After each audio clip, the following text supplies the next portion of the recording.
Wednesday, and it's 7 o'clock. You know what time it is. We're back, baby.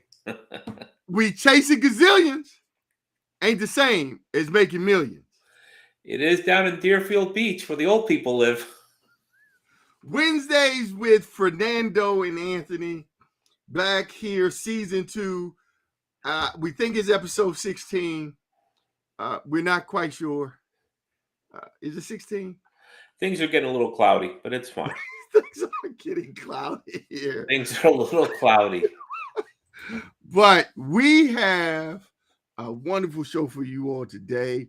We are bringing, by popular demand, you wanted her back. This has become a recurring issue. It's something that people are asking for. Hey, give the people what they want. That's what I say. Don't give them what we think they need. Give people what they want. And everyone in their 50s needs what she's going to give us. That's right. Exactly. Unless your parents died when they were younger. Then that, I'm sorry. There you go. Exactly. Yeah. So we're going to have on as our guest again, Amy Griffin, the principal and architect of, I think it's called Life and Legacy Counselors now, formerly the Griffin law firm. It's a Black-owned and women-owned law firm, estate planning, on TV, a celebrity. Dude, I saw her on like 2 TV shows. Nice. I didn't know that. Wow. Yes.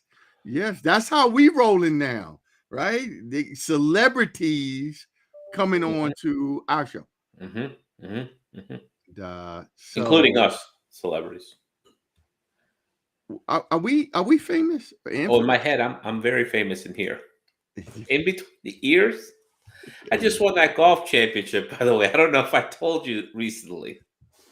No, but Fernando, tell us again where you've been, because we all live to hear every week your travels. Although last week you was down in Miami with your moms. I want to hear about that. But before you talk about your moms, on a lighter note, what was happening with you? Where'd you go?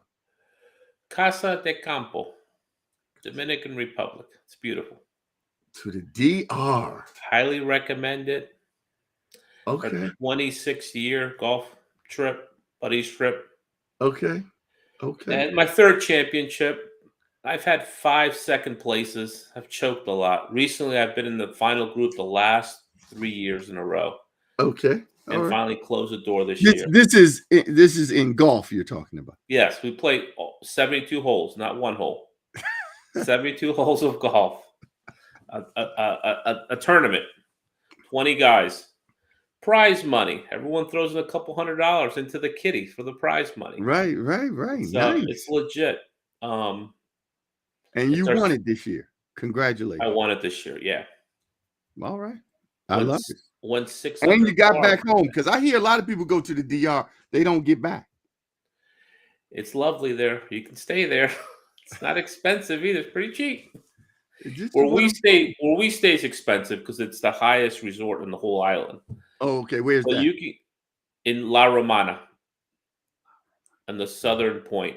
But you can go to right from the resort, go outside, 25-cent beers, plate of food for $1. Good food, not crap. It's very cheap. Okay. Very third world, but we're in the first world in the resort life. Okay. It's nice. All right, nice. We didn't leave the resort this year. In years past, this is our 7th time there. In years past, we have left the resort, but not this year. We just decided let's stay in.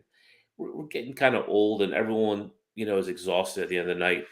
Right. Nobody wants to go into the town to some nightclub. It happens. Things change. Yeah. All right, what's going on with you? Well, did we mention that I sold 1800 Shepherd Street, that 13-unit apartment building? No. Yes. Closed? You know that's right, brother. Oof. That must have been a pretty penny. It was really nice. And a couple other transactions, working with some other clients, co-op here, condo there, got a new listing just last week, a mixed-use development here in DC, 25 3-bedrooms, 2 2-bedrooms, over 6,000 square feet of retail space in the heart of Anacostia, at Good Hope and 15th Street.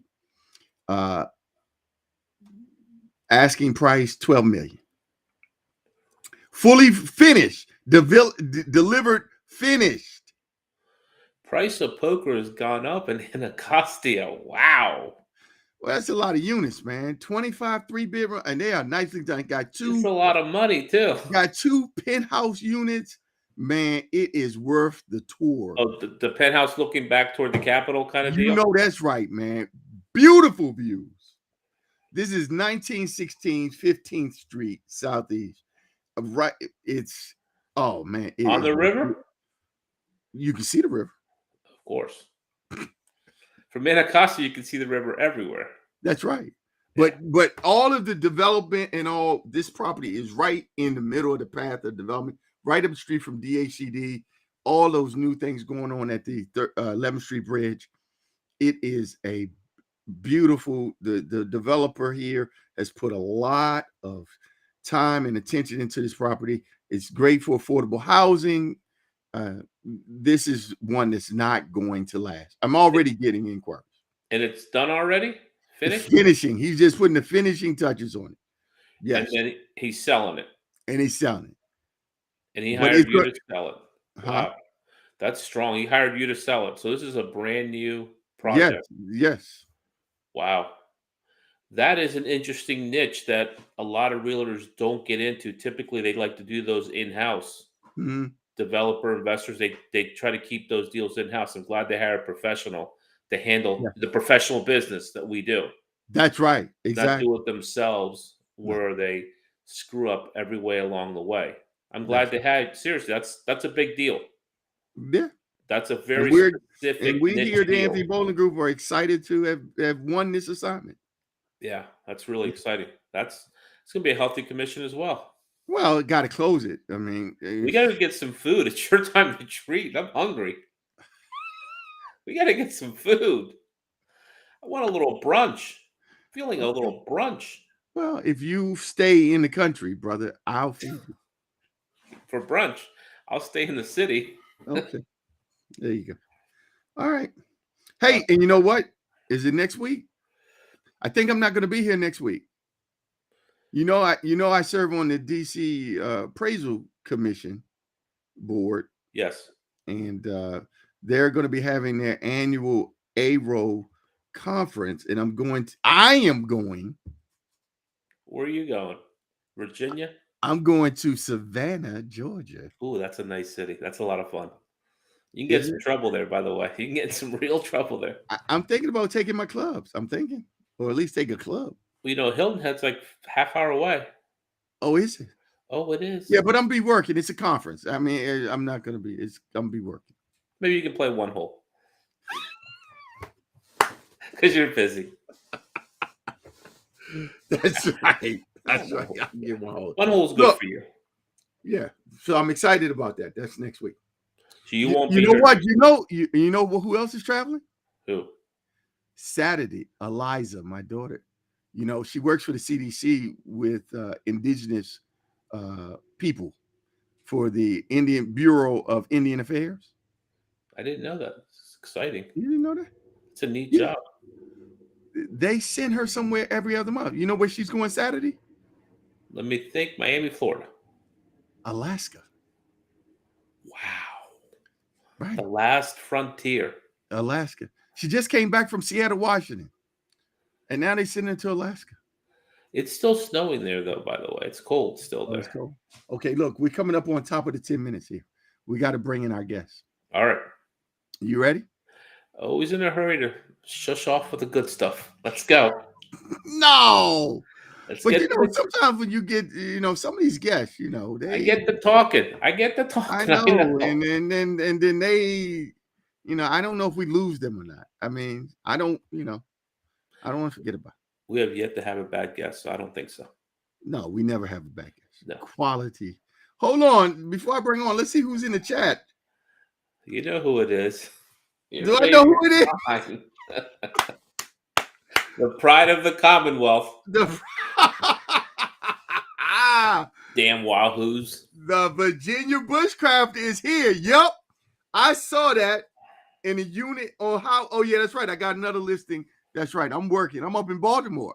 I got a mixed use development up in Baltimore, too. Be more. Be more? Is that what we call it? Okay, I thought it was Baltimore. But he saw both those. All right, Virginia bushcraft. Way to go. All right, it's 10 minutes. Now it's time to bring in the guests. We never keep them waiting longer. All right, everybody. Here is Amy Griffin with Life and Legacy Counselors here. Everybody. Good evening. Hello. Glad to be back. Glad to have you back. Yes, one of our strongest podcasts. Oh, so well attended, so much great information. And we had to get you back now because Fernando, I'll let him tell his story about him and his mom, but we were talking about it and we were like, what can we do? Who should we call? And then we said, hey, call you. So Fernando, why don't you tee it up and then we'll let Amy jump in as though you were like a real client who called her up and you just came back from visiting your mom's in Miami. So here's the issue, Amy. I'm 58. Mom's 88. Went and saw her February. I have 5 brothers, 6 boys. 5 of them live down in South Florida with her and kind of take care of her. But I like to go down every couple months, give them a break, obviously, because it's to the point now it's 24/7 care. You know, she needs help. So it is funny how quickly elderly people deteriorate when they get older. I mean, 2 months, 3 months time is a huge change in their ability to do things for themselves. Let's say, I was like, wow, really shocked how much it deteriorated in the last 2-3 months, and it got me to thinking. I mean, the care and the ability to take care of them. I mean, luckily for me, I have 5 brothers, and we can all step in, and we all have families, and the wives are all stepping in and helping out. Everyone's, doing their part. But I also have my wife's family, and her mom is getting older too. Her mom's 87, but her mom is still living on her own and doing okay. But there isn't really a game plan for that. And I've never thought about it. I don't think a lot of people think about it. And then it hits you in the face and you're like, oh shit, we better come up with a game plan quickly. And I don't mean, you've talked about wills and estate planning and preserving your wealth and all that stuff. That part of it, we know, you've told us about it. I am talking about the essentials of just caring for an elderly person and the options that are out there for people who don't have a big family, for people who, and we don't have a lot of means. It's not like my mom has a lot of money or anything. It's just, we have a lot of bodies that can help her out. She has her own place. So we're just alternating people through her place, kind of taking care of her. And it's just where she lives with my brother, it's a 2-level townhouse and her bedroom's upstairs. So my brother installed one of those ramp things, along the steps to take her up and down. But I took her to my other brother's house who didn't have that, and I had to get her upstairs to shower. And it took me all of 15 minutes to get her upstairs. I mean, it was really slow, and I thought she was going to fall. I mean, I wouldn't call it dangerous, but it's dangerous. It is dangerous. And so it got me to thinking, I mean, my Lord, there's got to be a ton of people in my age group that are going through this. If not everyone whose parents are still alive are going through it. And what options do they have? I know there's assisted care, there's 24/7 care, there is part-time care, there's people bring your meals to you. I know there are programs out there. We were trying to find some to help my mom out. And I think we found one where her Medicare or Medicaid pays to have someone come in for 8 hours a day just to kind of stay with her and cook her a meal. give her a bath, whatever. I don't know the whole scope of it, but it was really eye-opening because I spent a week with her, taking care of her 24/7 for a week, and it was a lot. I mean, I was physically and mentally exhausted after that week, and I'm a pretty tough guy, and I was wiped out, Well, literally. also I want you to factor in. First of all, it is draining to care for someone 24/7. Yeah, But also, I think part of that is the emotional shock of it. When you said a couple of months ago, she's far more capable. The decline can seem dramatic, and that's painful for us to see someone who took care of us to right. need that care. So that's part of the struggle. And I think that one of the things you started off with is in referencing your mom's age. And the struggle with that point of view is that you used to say when we were young and dating, the age was just a number. Now, what we know is that age is just a number because 80 is different on different people, right? You can't necessarily use that as the guideline because some people have come. I was just talking earlier today about actually just before I got on this call about my 94-year-old aunt who lived independently and drove all over the place, and and so but then we also have people who are in their 60s and their 70s, and they're not capable of being self-sufficient. Well, real quick, just so you have the bearings of where my mom is. She's mentally 100% remembers things from her own childhood and my childhood. So, but physically falling apart. Right. Just Again, but it's the number isn't necessarily the indicator of what the number of her years isn't right, necessarily the indicator because while she can be very capable in her mind's eye, but yeah, physically not, we have the other extreme as well. So I'm right, saying that it's hard to, I don't want people to feel like, okay, I need to prepare based on an age. That's what I was trying to suggest. okay, Yeah. Mhm. Or- and knowing that we need to be thinking. Earlier before the show started, you were talking about everybody over 50 should be prepared. Again, we know people who have early onset of stuff, right, um, that we should be constantly being prepared for what does it look like. I know when I think I mentioned you guys last time I was here that I just 3 years ago, or I'm actually going to be going on 4 years ago, got remarried.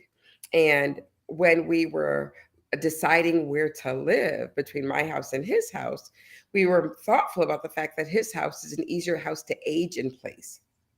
And so, and thinking about what that looks like and how do we manage that, and so I had, tons of stairs upon stairs upon stairs, which I loved, but knowing that we're continuing to grow up, and what we're mindful of is what does that look like to have support in place, as you talked about your brother's house, your second brother's house, and it was dangerous, not just for your mom bringing upstairs, but the person who's trying to bring her up the stairs.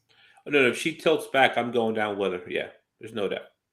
Yeah, And so, so often the caregiver is as much risk as the person we're caring for, Mhm. Mhm. right? That wear and tear. And so, what does that look like? And so, I want you to be thinking about it's not just, it's not just necessarily the stuff that we can see, and so we should be preparing. I say when we're as soon as we're grown-ups, we should be preparing and planning for what that looks like and how do we support one another to be Mhm. healthy. Yeah. Yeah. And Yeah. part of this, the hard part about this conversation is that each uh, locale has different levels of support, right? Because while it is um, she lives in Florida, that each community has different services. Like, again, I encourage people to try to make sure that you tap into every resource available, like the senior services where you can have not just necessarily in-home supports, but also um, getting out potentially. The other thing is that I know that you were saying, one of my favorite stories is when I had this mom who was in her 90s and she had 7 kids. And so then they were all local. And so each kid took a day because it is absolutely exhausting. I mean, the fact that you did a whole week is a lot. That's a whole lot. And so, what are the support ways? Most people these days don't have that, 6 brothers, 5 brothers. or siblings, Right. right? Right. And so Right. knowing that what resources are available that you can tap into so that each of you can be restored, and because you have to take care of you too. Mhm. Are there, Amy, my, as an only child, my parents are both deceased, but my wife and her father passed a year or so ago, and her mother they're in the mountains in Asheville, and her sister has had to relocate to be in the home to support and provide care to her mom. And are there uh, in these different locales, are there universal agencies, government agencies that we can just call and say, hey, I got an 87-year-old, I got a 92-year-old. What do you got on tap? Does the internet help guide us towards a library of resources that we start with to try to help provide care? So yeah, typically there's social, the Department of Social Services is the generic term, Okay. right? And so senior services is a general term, but each, county determines what they want to fund and what they don't fund, right? And so there are some things that are federally funded like Medicare and Medicaid, but again, that's those, while there's federal funding, the state implementation is distinctive. And so Mhm. that's why, we need to be thinking about exploring what are the options before we need them, you know. But of course, the eligibility is different for each one, each thing. I always encourage people who are veterans or spouses of veterans to be thinking about, okay, veteran services being what's eligible there, because you Mhm. can there is a significant amount of benefits that are for veterans folks. But again, each person has a different level of eligibility based on what their assets are. Because as we were saying, all those the government has some stuff where it's like you have a sometimes senior day programs that they can go to, or senior services where someone will come into your home.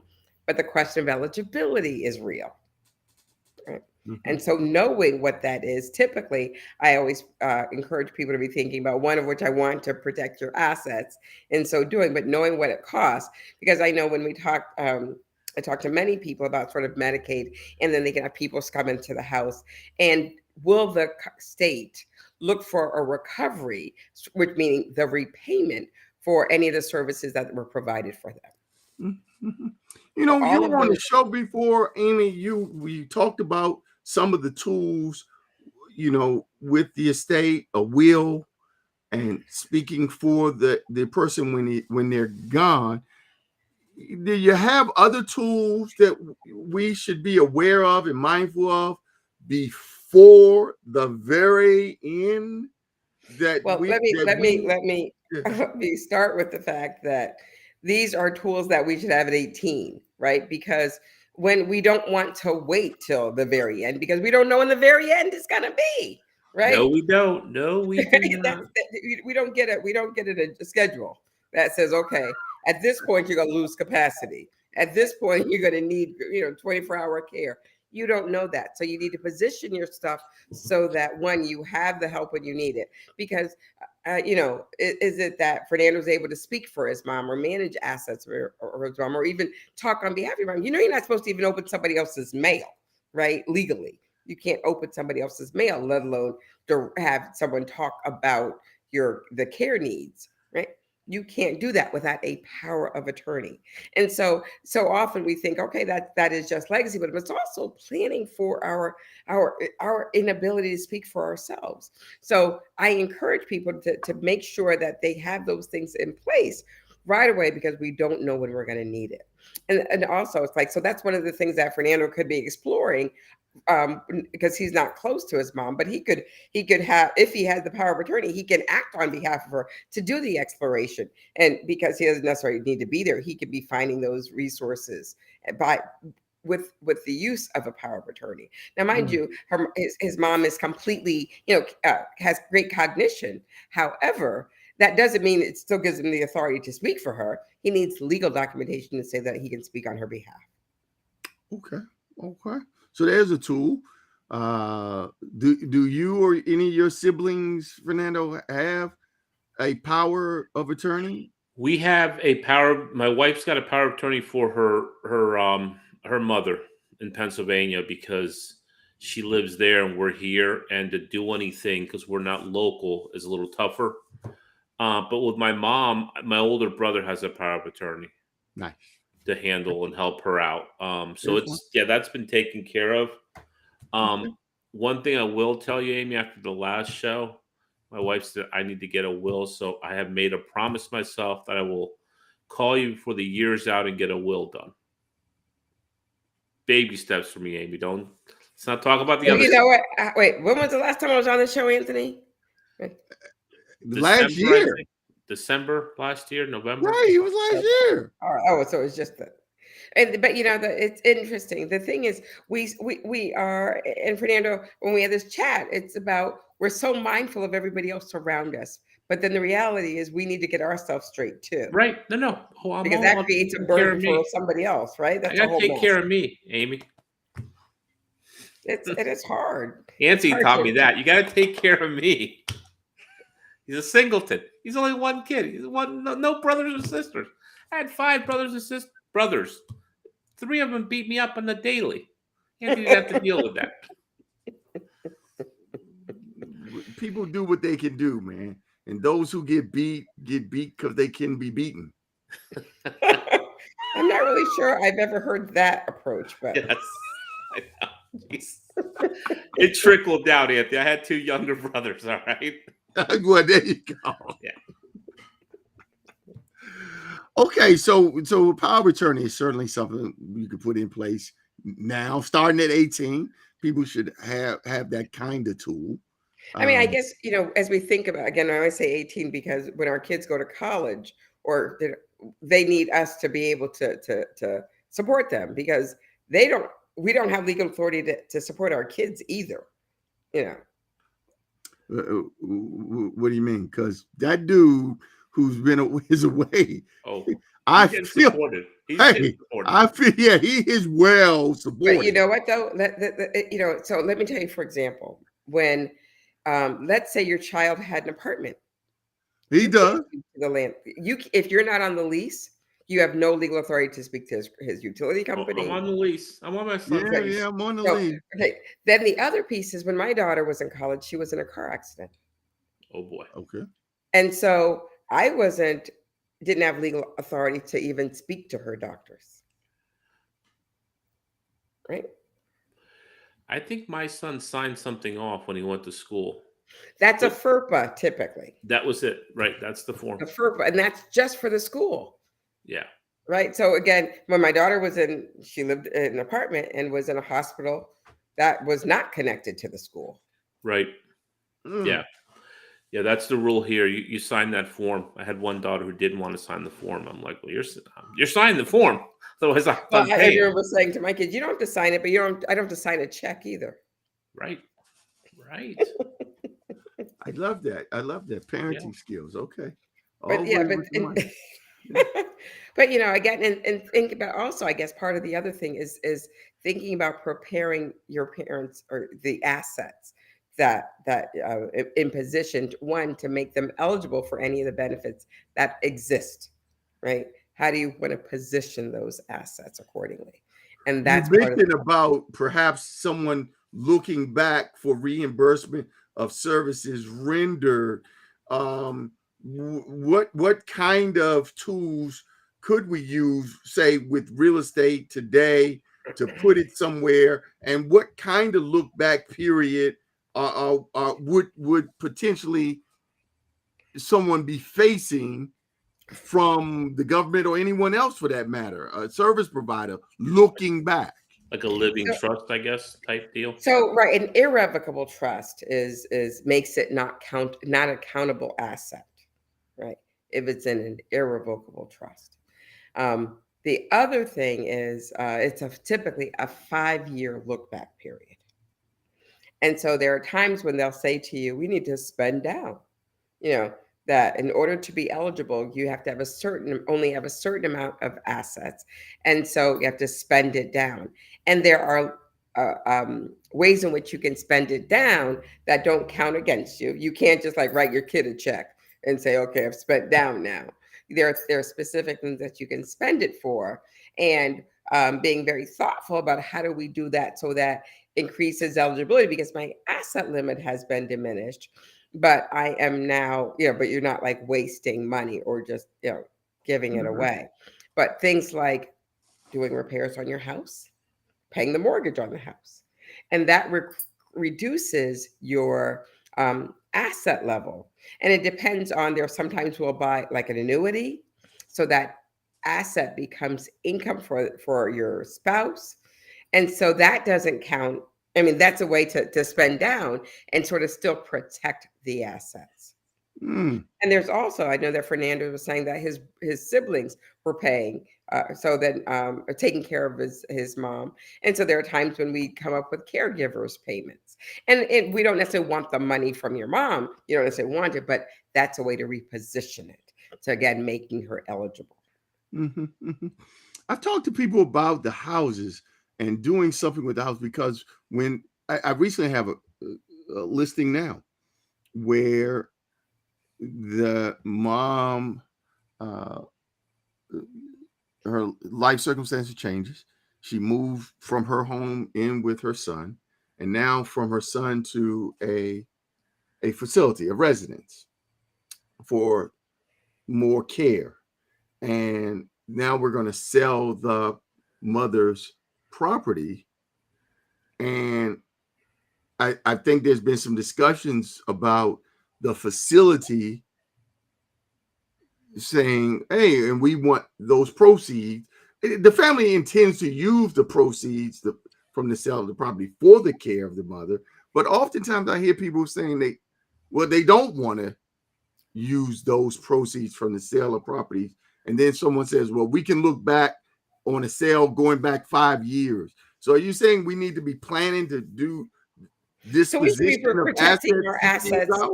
We should be being mindful about protecting our assets always, right? We should always have that mindset of, how am I trying to build a legacy and protect my stuff, right? So there are people who have long-term care insurance. We know that will cover if there's a need. But if you don't, what is the strategy, right?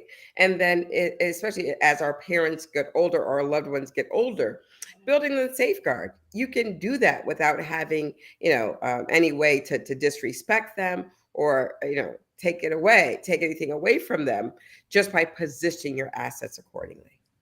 Okay. So we don't, Mom, you can stay in the house. We don't have to sell out.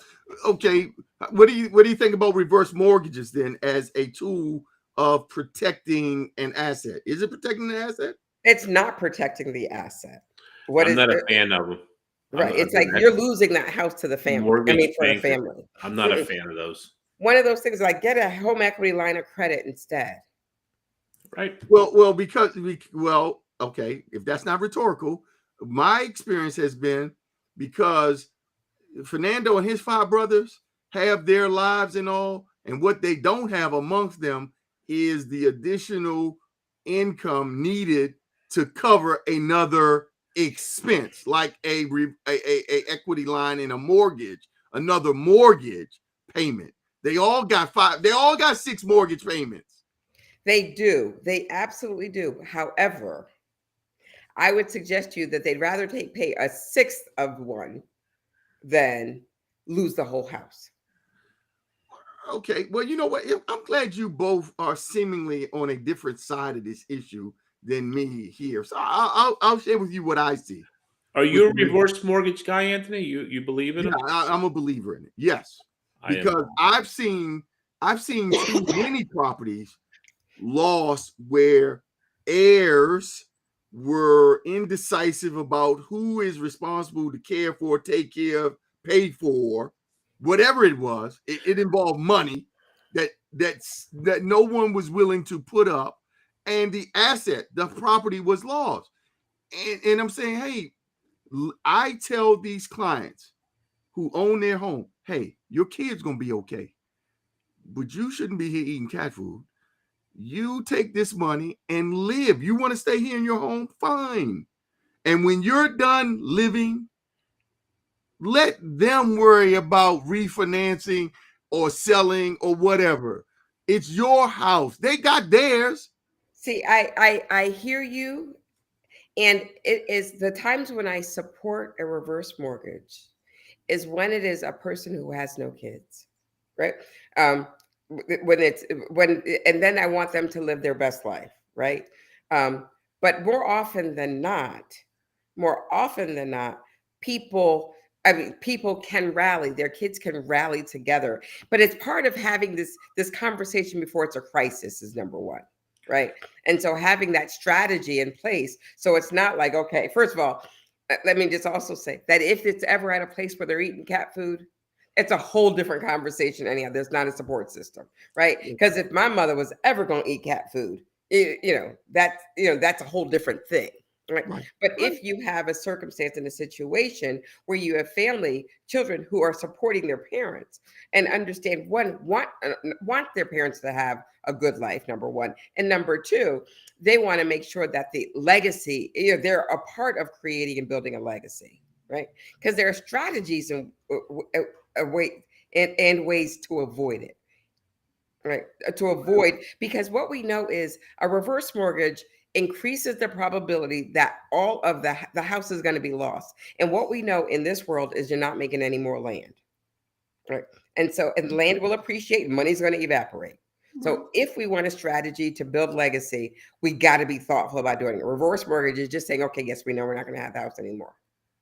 Well, maybe I'm gonna have to get a better understanding of this word legacy, because I got two clients right now who the owners, senior women in their 80s, who have lived, and the reverse now has been jacked up, but they've been living, and it's 30 years later, 20 some years later, and now the total mortgage is 600 plus, and now you have And what's family the members property value?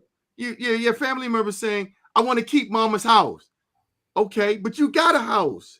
Yeah, but Right. But what we know, Anthony, is that if I have two houses, if I have a house, and because I shouldn't wait for my mom's house for me to have a house. So I have a house, my mom dies and I inherit another house, my net worth has gone up, right? That's true. Yes.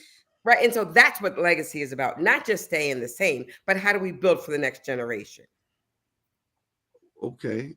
Right. Well, And so then I guess there was no planning here, because now these two exactly. families are facing 600 plus in mortgages, and they're saying, Anthony, help me. How do I keep this property? There has been no planning, or because the thing is, still need to be fiscally responsible, right? Because I had a mom today who was in the office, actually yesterday, who was in the office, and I know she has a reverse mortgage, but she also just told me she spent the last week in Atlantic City, right? So it's like, it's Mom's not. gotta live. Yeah, Mom's gotta that's live. what And so I'm I'm not. saying. I'm saying there's a big difference between Atlantic City and cat food, right? Yeah. Yeah. Yeah, that's right. But I'm saying that's how it's yours. You work, you had it, you've been paying. You should be living and enjoying, and particularly if your level of risk tolerance won't allow you to go out and invest. And certainly, I'm not encouraging you to go invest in anything that's going to have managerial responsibility, right? But if you're saying, "Hey, I just want to live," okay, but hey, I'm a parent too. I got a lady, and they want to take care of their babies, and they want to leave them something. Well, right, and the thing is, what we do know is somebody who inherits a house Yes, has a very different life choices than somebody who does not. yes, yes, that is true. Right. No So, doubt. and No that's doubt. what I'm just trying to say is that do we want to position our children and our children's children to have choices, or do they have to? Because we know once you have a house, it's a very different position as opposed to trying to save the money together to buy a house, because we know that becomes more and more difficult.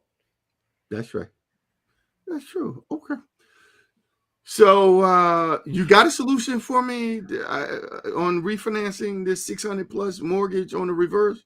So no, I mean that's the problem. Is that what I say is that when there's a reverse mortgage, and it's lost. That's exactly why I am an anti-reverse mortgage person. What's the house worth, Anthony? Let's call it 750. I don't know, Bye. but let's pretend it's 750. They're going to come in and take it when the money runs out, because now they Well, have to make, they had a non-payment reverse, so it's just accumulating interest. The interest is just running right now. yeah. So And so, that's the thing is it continues to, on one level, the longer they live, which we want them to live a long life, but we know, but we know that with the longer that they live, the greater the interest, the greater the probability that they're not going to have that house. True. Yeah, but which one was it? The way I condition my thinking is, and in light of what you're saying, Amy, I might have to challenge this. But up until today, I've always thought, hey, let the equity in the house. It's your house. Let it continue to serve you. You don't have income to pay a mortgage. Let the house now serve you and allow you to stay in your home where you are. Everyone says, hey, I want mama to stay in mama's house. And so we should help mama stay in mama's house, right? That's because if I'm going to, this is how I believe, is that if mama has a house and I'm going to inherit it, I can contribute towards it so that it can be an inherited piece. It's an investment for you as a kid, right? Exactly. That's 3 out of 10 people you meet think that way, right, Amy? 3 out of 10. I would say no. I would say that with the people with whom I live and work, serve more often than that, they're committed to having legacy, right? They're trying to save something to give to their children, as opposed to saying, okay, no, I worked this hard for my house and now I'm going to give it up. Right? That's more often than not, I would suggest. Okay. You loving, good, big-hearted person you are. It's not, no. It's not big-hearted. It's an investment. It's strategic financial planning. Yeah. Okay. I got it. I see the passion. I'm changed. Reverse mortgage, bad. So, okay. So we've covered about 3 or 4 tools there. Hey, everybody. Oh, wait, let me offer one more tool. Okay, so one of the things that we talked about is if indeed you have the recovery that people that the state would put a recovery to get money back. One of the things that we encourage people to consider is a life estate deed. Yes. And that's a deed that will transfer the assets to the next generation or to whomever you choose it to be without going through probate. And one of the things that a tool that we use, a life estate. Hold on, is the life estate is for? I get to keep. So my house, I get to keep it. I continue to own it during my lifetime. But yes. I am passing my remainder interest. I need to change that email to the website to yourestateplanningattorney.com or lifeandlegacy.law. Okay, we need it will redirect, but we're phasing that one out into lifeandlegacy.law. Hold on, let's you saying we're changing something? Hold on, but so there's one thing that's called a life estate deed without the power to revoke it. That it's no longer. And the reason why that's important because with Medicaid, then it's a non-countable asset. That doesn't count then, right? Correct. And that allows, during my lifetime, I'm living here. I still get my homestead exemption. I get my reduced property taxes for my senior age. And then when I pass away, it goes to whoever I designate without probate. Mortgage and all? So a mortgage is secured interest, right? So it's like, what I'm trying to tell people to do is in order to avoid the recovery. Use this, say the name of this tool again. A life estate deed. A life estate deed will allow you to live, enjoy, and when you go, It and transfers hold without on now, hold on. How is the life estate deed different from just putting Pookie on the deed with you? the problem with putting Pookie on the deed with Why? Why? you is that I mean, I love him. He's my boy. It's my right. baby girl. You love him, but if you do that, the big issue is capital gains.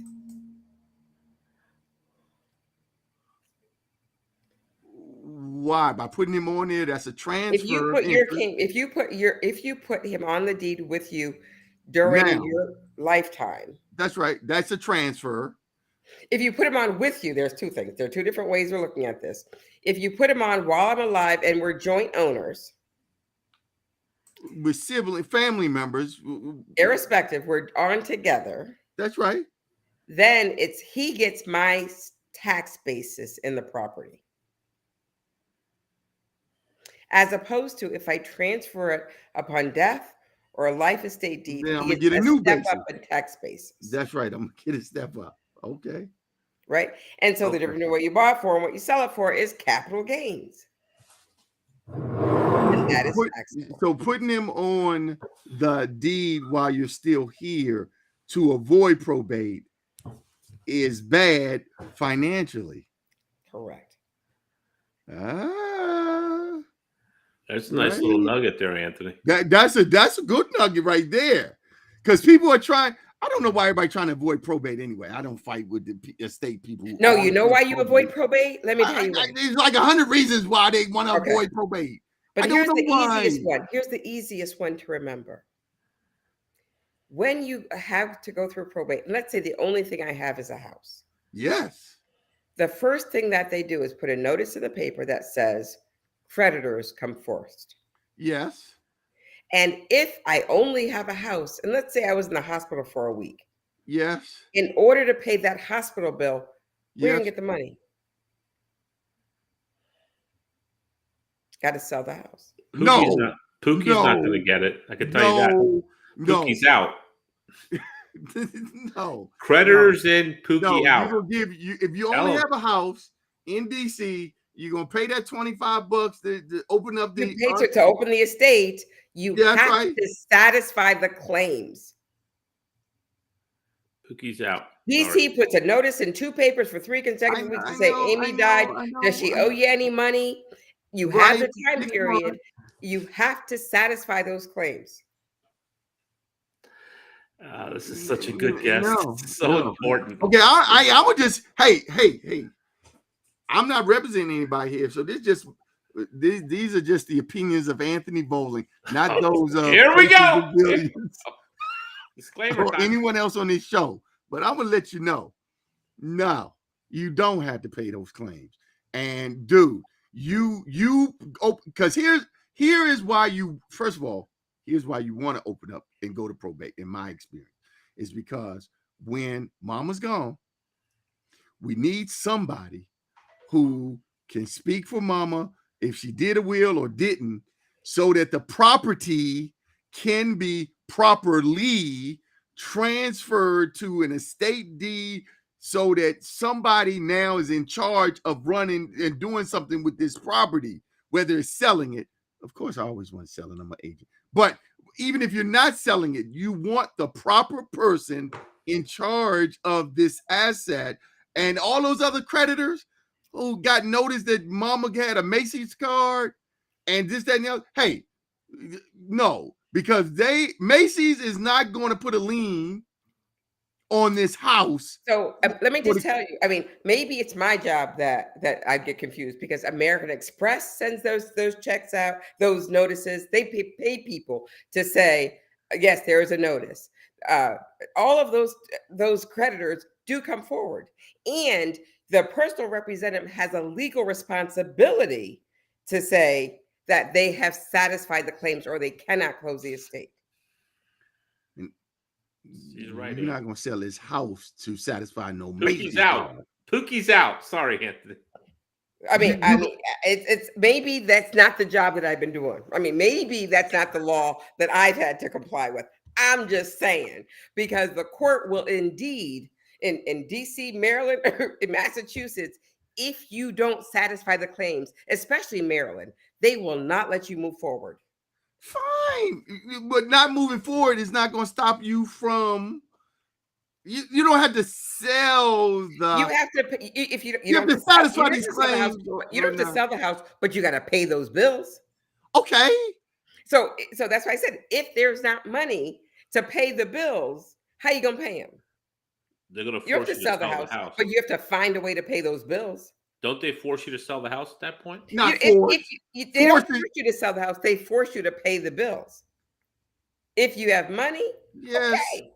Now, if you have money to pay it, so this is what I've been saying to people for years now. People always trying to avoid probate, trying to save a penny, trying to save $1. So this is the thing. What you don't realize, Anthony, is if we have a transfer on death deed, we do indeed have a proper way to have a deed where you are indeed now have the authority to have. So you don't have to go through probate to do that. Right? You don't have to that was a big nugget. Okay, you got me on that. That's right. Again, we use revocable trust to avoid it. We use transfer on death deed in DC and Virginia. We use life estate deeds in Maryland.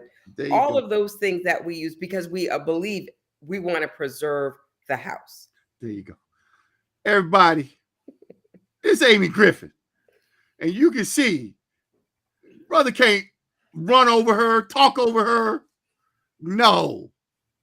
She know her stuff. She gave you the Heisman. You That's got right. Heisman by Amy. And that's who you want. That's who you want battling for you. When your real estate agent's in here saying sell, you got a fiduciary over here that's looking out for your best interests. Desmond Howard over there. Tools to use to help you. That's what we're talking about, man. That's what you need on your team. Let's get this thing straight with the email. You said don't put the TFG whatever. Right. lifeandlegacy.law.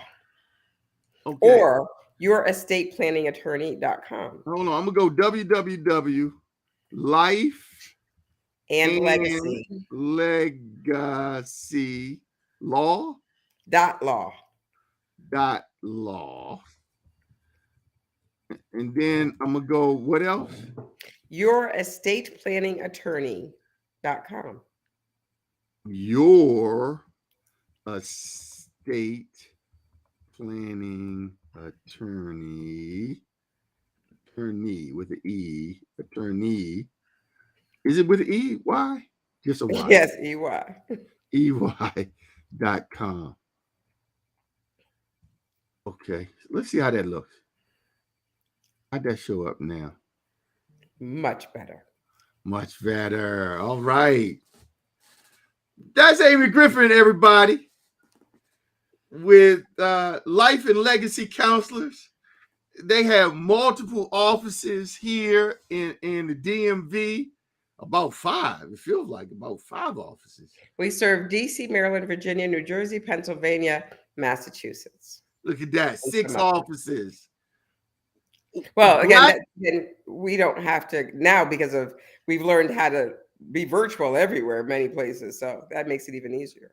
Makes it even easier. Black-owned and women-owned law firm, estate planning, estate administration, business planning, elder service, faith, excellence, relationship service, trustworthiness. Man, you saw I tried to go at her. You got Heisman. Don't even try it. Don't even try it. And look, raise your voice. You did the bowling raise voice. I did, didn't I? Did it happen? I got all excited. She kept even keel Heisman you. That's why we love Amy. That's why we love her. She's here. It's a good guess. Amy Griffin, everybody. Very good guess. Here on Chasing Gazillions. Not the same as making millions. Protect that real estate. Protect that. Wednesdays with Fernando and Anthony and Amy Griffin. This Wednesday, Amy, we've been trying to do this.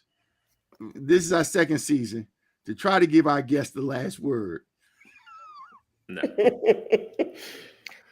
Let's say my last word is Yes. when you're looking at legacy, don't talk to your estate. Don't talk to a real estate professional. Talk to an estate planning professional. Oh, what? We got. She hit you like Kevin Glover. She hit you like Kevin Glover. Bam! Bam! She just got head slapped. Hold on, Amy. You just got hit by the Hall of Famer. Did you lose sight what show this was? Hold on. Did I hear that? I didn't hear that. Did I just hear that? You said the last head word. slapped. Hold on. Did you just say? She did. My favorite guest of all time right now. It was close and then she went over the top. In closing. She got the last word, by the way. Wow. Strong. That was strong. Thank you, Amy. Yeah, thank you, Amy. Wow. I promise you I'm going to call you this year. I promise. Okay. Hold on. We got some more stuff here from Bushcrafter. He says, oh, this is a question. But can't the owner or siblings start to pay the mortgage down before bad times? Absolutely. And that's the thing. So that's one of the things about a reverse mortgage. You could conceptually pay the interest down. And so that it doesn't continue to go far, doesn't continue to get out of control, which gets out of alignment with equity. Okay, that's good. And then we got 3 great professionals providing a wealth of knowledge. Where else can you get this knowledge except on the Fernando and Anthony show? Thank you. That's Virginia Bushcrafter, everybody. Always, Virginia. He loves us. Always watching us. Watch our back. There every show. Amy, we are coming up on the top of the hour. Thank you, dear. You know this only supposed to be a 30-minute show, but you say that each time I'm on. You said that. I'm like, I'm starting and I believe it's a 30-minute show. It is only supposed to be a 30, but you keep them so engaged. And that last one, man, I mean, wow. I mean, the numbers could go through the roof on that one.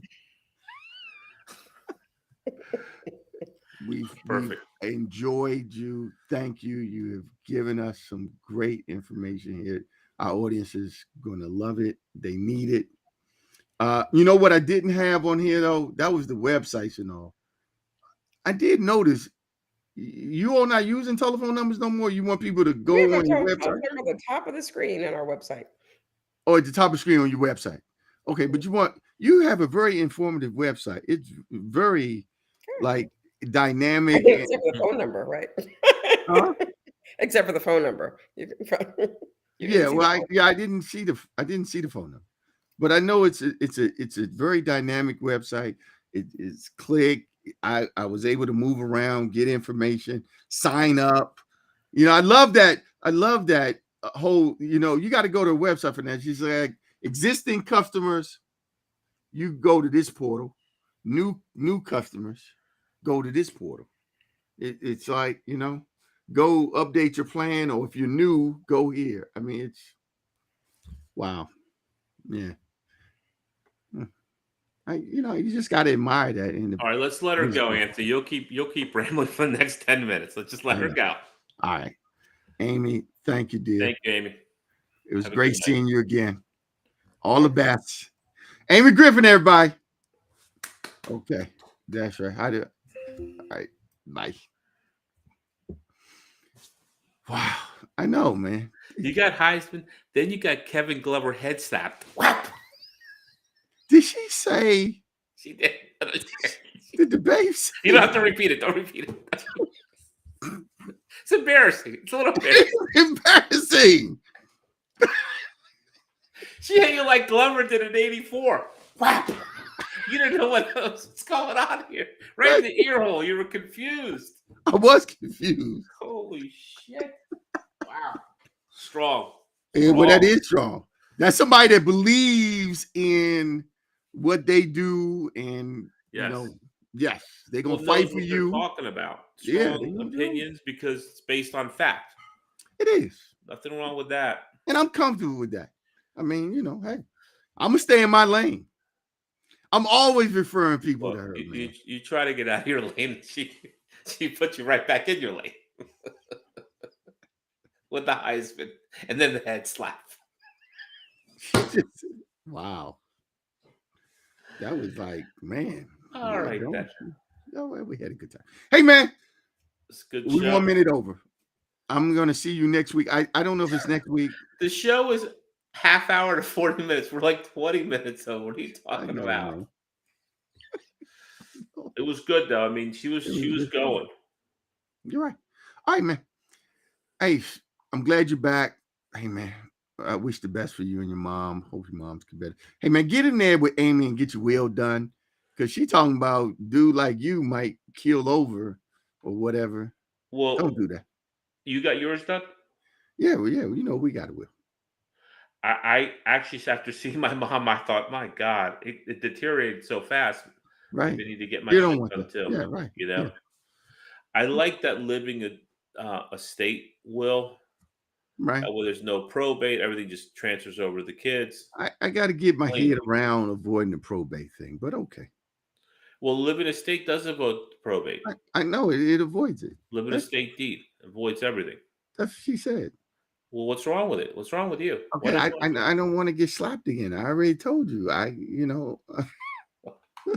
She said it.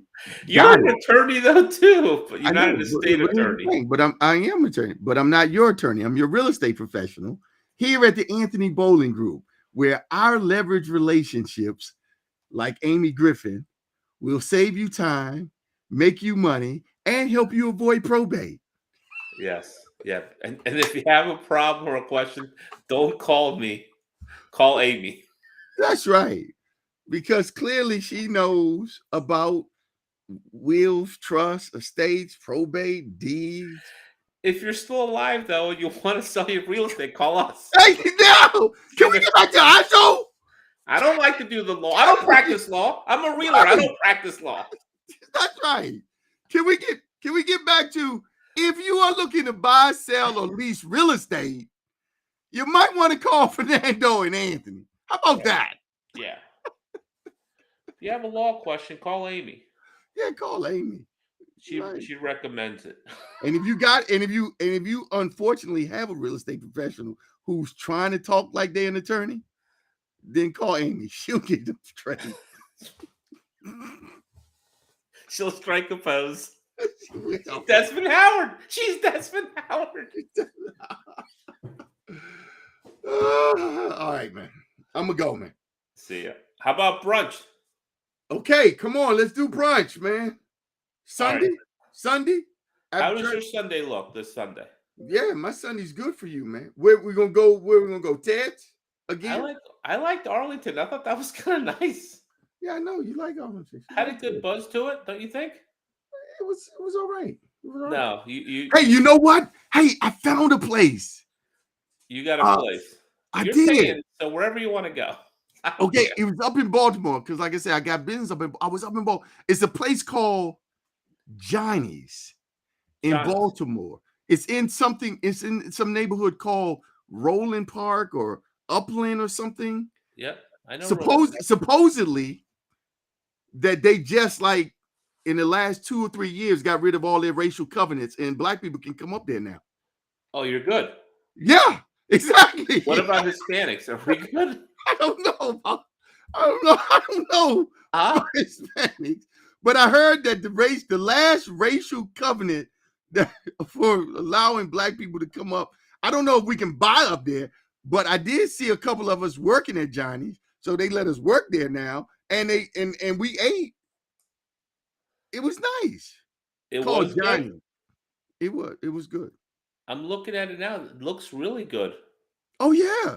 But And no, it was, and hold on, from Baltimore, like the harbor and down on Howard Street and all, we were driving, and then all of a sudden, when we got up here to this Roland Park area, we sort of went through a neighbor, and then it was like, went from row houses to these big, sprawling, detached. I mean, I was like, what happened? When you, it was like a different, the name is befitting. It's Roland Park Upland. It's upland where we were not allowed, but now we are. So all right. we could go there if you want to go to Baltimore. I can show you this Baltimore property. I see it right here, Rolling Avenue in Baltimore Yeah, Maryland. yeah. Let's go there. We go there for brunch. All right, I'm gonna book it. I'll do a reservation right now. All What right, time? cool. Sunday, What time? 12, 11. Let's do 11. Then you can go show me the property afterwards. Okay, 11, Sunday. 11:30. 11's a All little early. Cool. All right, see you. All right, bye.